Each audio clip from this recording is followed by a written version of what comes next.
പണ്ട് ഫ്രണ്ട്സ് ലീവായിരുന്ന ദിവസം സ്കൂളിലൊക്കെ പോകാൻ എന്തൊരു മടിയായിരുന്നു. ബാക്ക് ബെഞ്ചിലിരുന്ന് സൊറ പറയാനും കുരുത്തക്കേട് കാണിക്കാനും ഫുഡ് ഷെയർ ചെയ്യാനും എല്ലാത്തിനും ഒരു ടീം തന്നെ ഉണ്ടായിരുന്നു. എന്നാൽ ഒറ്റയ്ക്ക് ഒരു ദിവസം ക്ലാസ്സിലിരിക്കുന്നതിനെ പറ്റി ആലോചിച്ചിട്ടുണ്ടോ? ആ സ്കൂളിൽ തന്നെ നിങ്ങൾ മാത്രമായാലോ? എന്നാൽ ഒരു കുട്ടി മാത്രം പഠിക്കുന്ന ഒരു സ്കൂളുണ്ട് അങ്ങ് തെലങ്കാനയിൽ. എന്താല്ലേ?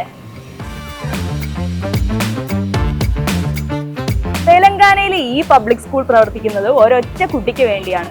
4ാം ക്ലാസ്സുകാരി കീർത്തന മാത്രമാണ് ഇവിടുത്തെ ആകെ വിദ്യാർത്ഥി. രാവിലെ അച്ഛൻ സ്കൂളിൽ കൊണ്ടുവന്ന് വിട്ട അപ്പൊ തുടങ്ങും കീർത്തനയ്ക്ക് ക്ലാസ്.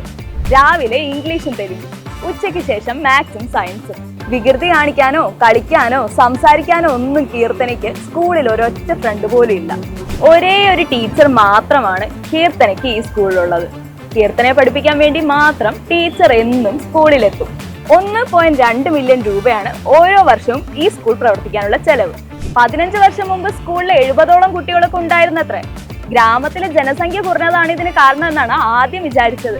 പിന്നെയാണ് മനസ്സിലായത് എല്ലാവരും പ്രൈവറ്റ് സ്കൂളിലേക്ക് മാറിയതാണ് കാരണമെന്ന്.